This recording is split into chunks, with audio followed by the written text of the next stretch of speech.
Jumpa lagi di Beranda Kopi. Kita ada di sebuah lahan yang menurut saya ini menarik nih. Jadi kopi menumpang di lahan stroberi. Nah, kalau pernah dengar Minang Singgalang, nah inilah barangnya tuh. Selamat siang, Dakayo. Selamat siang, Pak. Ini orang kaya nih. Kayo. Dapat namanya ya. Jadi bisa diceritakan dari dulu waktu Minang Singgalang sempat berjaya. Nah, setelah itu COVID. Pengalaman pertama dulu tahun 2017 awal proses kopi specialty dan bertemu dengan teman-teman dari Solo di kafe-kafe di Padang, dan kita banyak belajar dari para senior bagaimana memproses kopi yang baik. Sebelumnya kopi ini saya proses asalan dan kita jual ke pengepul. Saya tertarik di sini karena mungkin ada jiwa petani dan juga jiwa kreatif. Ternyata kopi ini bisa diproses dengan bermacam proses dan bisa menghasilkan nilai yang lebih daripada biasanya. Sempat uji cita rasa yang spesialtinya itu awalnya bagaimana? Ada suatu kafe di Padang yang mencoba rekomendasikan punya teman dari Singapura, kalau nggak salah Slick Coffee. Jadi diuji cita rasa ternyata masih lumayan lah untuk cita rasa kopi. Dari awal di sana saya tambah semangat untuk membenahi proses pasca panen. Kalau di Minang Singgalang atau teman-teman di sekitar Kabupaten Agam ini banyak nggak jumlah petaninya waktu itu sebelum COVID?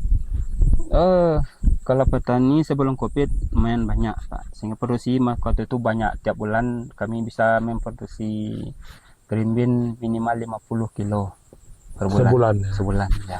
Dan dikirim ke luar daerah dan juga lokal lah, ke Padang, Pekanbaru. Itu ada berapa banyak petani waktu itu? Sekitar 15-16 orang, Pak. Di sekitar Gunung Singgalang? Sekitar Nagari kita ini, Nagari, Kecamatan Pekoto lah. Perkembangannya waktu itu, ini yang sebelum COVID, kondisi kopi bagaimana? Perkembangan kopi ada yang baik dan juga ada yang biasa-biasa aja. Selainnya mungkin dari perawatan, terus tidak sesuainya produksi dengan biaya pemeliharaan.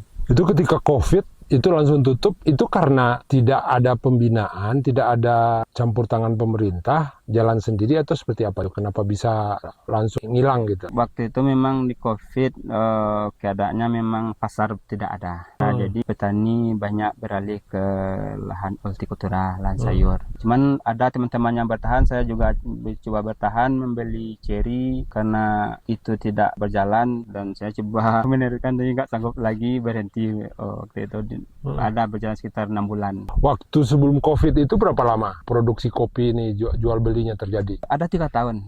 3 tahun. 3 tahun ya. Petaninya banyak waktu Petaninya itu. Banyak waktu itu. Berapa jumlah? Ya, sekitar 16 orang. Kalau yang 16 itu merupakan kelompok tani atau pribadi-pribadi? Di sini kita dari awal mungkin konsepnya yang kelompok inti ada, tapi yang kawan-kawan yang lain itu tergabung di kelompok tapi lahan pribadi. Bisa diceritain nggak atau dibayangkan seperti apa 3 tahun itu kopi-kopi anggota yang 15 itu? Kita membagi dua itu, ada yang pengepul dan ada specialty yang kita proses. Kita karena dulu proses 1 pintu. Produksi cukup banyak. Banyaknya itu untuk pengepul asalan 1 bulan itu bisa 0,5 ton. Oh, dari jumlah 3 tahun itu untuk petani cukup? Sebenarnya nggak cukup karena rata-rata produksi kopi tidak maksimal. Dari budidaya atau pemeliharaan mungkin masih kurang. Itu kenapa? Sebagian petani kita ini masih banyak yang usaha kopi ini usaha sampingan. Jadi hanya produksi terus panen apa adanya. Ya. Waktu itu nggak ada peran serta pemerintah atau kelompok-kelompok lain? Waktu itu pemerintah ada, cuman sampai di pembibitan. Maksudnya perawatan, terus gimana memelihara, gimana ngasih semangat sama petani. Oh, waktu itu belum ada. Dibiarkan begitu saja ya? Iya, begitu saja waktu itu. Ya. Sekarang mau bangkit lagi, saya dengar nih. Ya. Kawan-kawan Minang Singgalang. Itu seperti apa ceritanya tuh? Sebenarnya jadi petani ini kan kita ada hitung-hitungan juga ya. Sekarang kan saya pribadi karena pasar banyak meminta harga juga bagus. pertama. Yang kedua, kita juga udah pernah jalan dan produk kita masih ada gitu. Jadi kebetulan kawan-kawan yang sekarang ini kita memperbarui kelompok, istilahnya kita punya mesin baru lah di kelompok ini yang bersemangat dan juga punya potensi. Makanya saya lebih giat sekarang, bersemangat dan juga support dari apalagi AKM. Kalau ini kan menarik nih, Ya. ada pohon kopi di tengah pohon stroberi. Itu Ya. memang disengaja atau seperti apa? Sebenarnya ini disengaja konsepnya. Kalau stroberi kan memang wisatanya dapat juga kan pengunjung. Dari segi ekonominya kita tiap hari produksi dan ekonomi kita berjalan. Sementara kopi juga mempunyai daya tarik tersendiri juga. Baik proses apa segala macam juga ada daya tariknya. Kalau yang di sini, yang di barisan ini berapa batang? Ini sebenarnya konsep sebelum COVID saya tanam ini. Sistem pagar uji coba. Gimana pola tanam, lubang tanam, jarak tanam. Ternyata bagus hasilnya. Maka sekarang saya coba bersama teman-teman akan mengembangkan. Nah, kalau yang sudah ada nih, ini berapa jumlahnya? Sekitar 25 batang ini. Ini Ya. berapa kira-kira panennya? Ini baru mulai panen raya, Pak. Oh, mulai panen Iya, raya. baru panen raya. Ini Karena sudah berapa kilo dihasilkannya? kemarin udah ada 20 kilo ini. 20 kilo ya? Iya. Kalau yang 25 batang ini kan, Iya, iya. seperti ini buahnya. Kalau kita punya 1 hektar, bayangin tuh, kalau Iya. emang serius gitu lah. Itu penyemangat nggak bagi petani? Saya aja ngelihat nih, nafsu juga ngelihat. Iya, itu penyemangat sekali buat teman-teman di sini, sangat bersemangat untuk mengembangkan kopi ke depannya. Itu kalau dari sisi lahan bagaimana di daerah sini? Sini lahan masyarakat dan juga lahan pribadi. Mungkin suatu hamparan, nggak semuanya. Di satu tempat itu ada misalnya 1 hektar atau setengah hektar, itu nanti yang kita kembangkan. Jadi banyak lahan-lahan yang bisa kami manfaatkan dari kawan-kawan teman-teman yang ada di kelompok. Bagi Dakayo sendiri lah nih, Minang Singgalang tuh udah ada nama.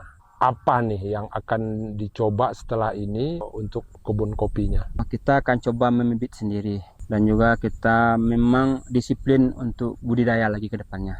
Pemeliharaan. Dengan pengalaman selama ini kita akan coba ke depannya semangat baru dan juga pola yang baru. Ini kan sebenarnya contoh yang bisa dikembangkan lebih dalam, memadukan wisata lah sama pertanian, menanggulangi proses penungguan kalau tanaman tua seperti kopi ini menghasilkan gitu loh. Bisa jadi kopi sebagai tumpang sarinya kebun stroberi. Nah, di satu titik nanti justru stroberi yang numpang lagi. Apakah mau menuju ke sana atau seperti apa? Kedepannya sama teman-teman konsepnya kita akan membuat kebun kopi ini kebun wisata ke depannya. Untuk pengembangan tetap kita akan coba nanti konsepnya seperti ini, ada kebun stroberi. Jadi di samping kita ada lahan khusus produksi kita, Pak.